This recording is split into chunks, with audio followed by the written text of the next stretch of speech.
The sound of a shell whistling overhead is not a clean, cinematic shriek. It is a heavy, tearing rip through the air that makes your teeth ache. You are pressed into the side of a trench wall, and the mud is caking your face cold and thick, smelling of wet earth and something metallic that you try not to think about. It is 4:30 a.m. How do you make a cup of tea when the ground beneath you is literally trying to kill you? You do not think about the tea yet.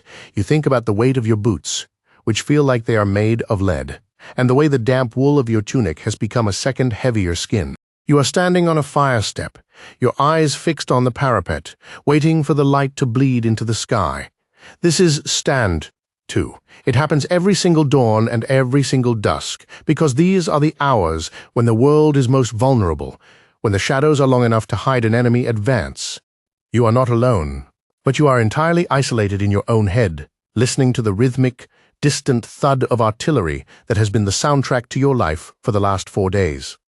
You are part of a rotation, a cycle of existence that has stripped away everything that used to matter, your name, your home, your future, and replaced it with the immediate crushing necessity of staying alive until the next relief.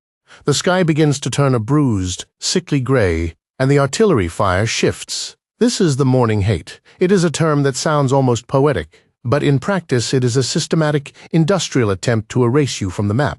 The ground beneath your feet begins to shudder, a deep, bone-deep vibration that makes the very air feel solid. You don't look up, you don't need to. You know the pattern. The shells are landing in a predictable, terrifying rhythm, churning the earth into a slurry of mud and debris. You pull your helmet down, your knuckles white as you grip the cold steel of your Lee Enfield rifle. The noise is absolute. It is not just sound. It is a physical force that pushes against your chest, trying to knock the breath out of you. You watch the dirt dance on the edge of the parapet, tiny fountains of earth erupting as shrapnel tears through the air.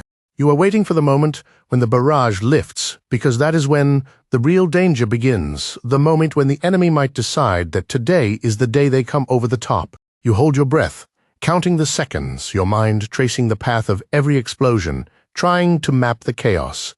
It is a strange, hollow feeling, knowing that your life is currently being decided by the trajectory of a piece of hot metal fired from miles away. You are a small, insignificant cog in a machine that is grinding itself to pieces, and yet you are the only thing that matters in this tiny, muddy slice of the world. When the shelling finally tapers off into a sporadic, sullen rumble, the silence that follows is almost louder than the noise. Your ears are ringing, a high-pitched whine that makes it hard to hear the sergeant barking orders down the line. You climb down from the fire step, your legs stiff and aching.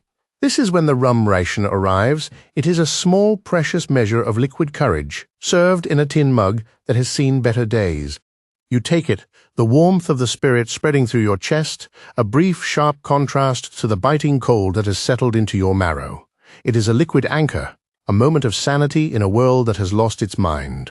You watch the others around you, their faces smeared with the same gray mud, their eyes hollowed out by the constant, low-level terror.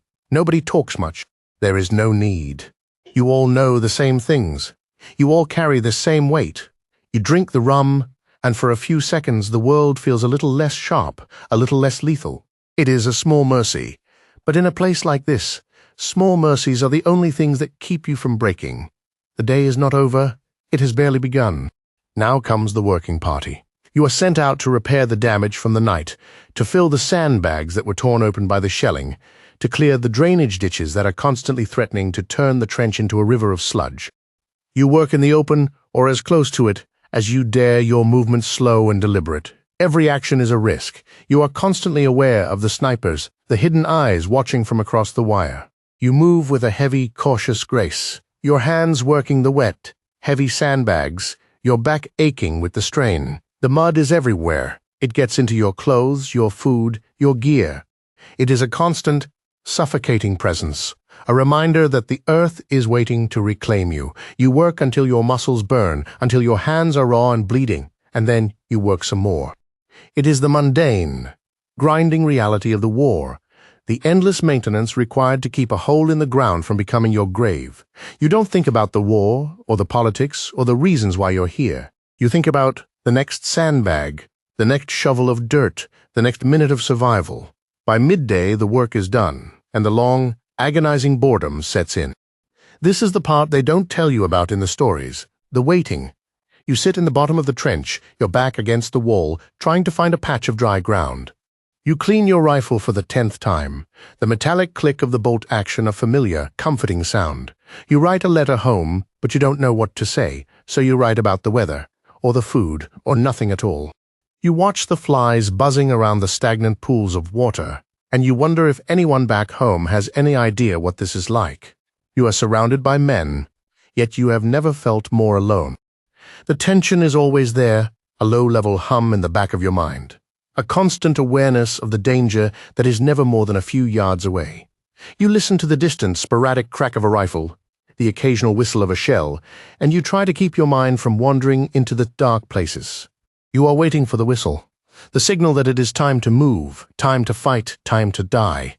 You are waiting for something to happen, and you are terrified that it will. As the sun begins to dip below the horizon, the light changes again, the shadows lengthening and deepening. It is time for the evening stand. You climb back onto the fire step, your body protesting every movement. The cycle repeats. You watch the horizon, your eyes straining to see through the gathering gloom. The artillery begins to pick up again, the evening hate, a mirror image of the morning. You are back where you started, in the same mud, with the same fear, waiting for the same night to pass. You realize that this is your life now. This is the reality of the war, not the grand battles or the heroic charges, but the endless, crushing routine of survival. You are a part of this machine, and you will be until you are not. You look at the man next to you, his face a mask of exhaustion, and you wonder if he is thinking the same thing. You are both just trying to make it to the next day, to the next cup of tea, to the next moment of peace. You are living in a world that has no future. Only the present, and the present is a cold, muddy, terrifying place. Now, here's what I want you to sit with. We look back at these men and we see heroes. We see victims, we see history. But they were just people, caught in a situation that was beyond their comprehension, doing the only thing they could surviving. They were not fighting for glory. They were fighting for each other, for the man on the fire step, for the next ration of rum, for the hope that they might see the sun rise one more time. They were living in a world where the extraordinary had become the mundane, where the sound of death was the background noise of their daily lives. And yet, they endured. They kept going, day after day, in the face of a reality that would have broken anyone else. When you look at your own life, with all its stresses and its challenges, do you ever stop to think about what it means to truly endure? Do you ever wonder what you would be capable of if you were pushed to the absolute limit of your existence? The war is over. But the question remains. What are you willing to fight for, and what are you willing to endure to keep it? Thank you for walking through this with me. If you found this glimpse into the past meaningful, please subscribe and share your thoughts in the comments below. I will see you next time.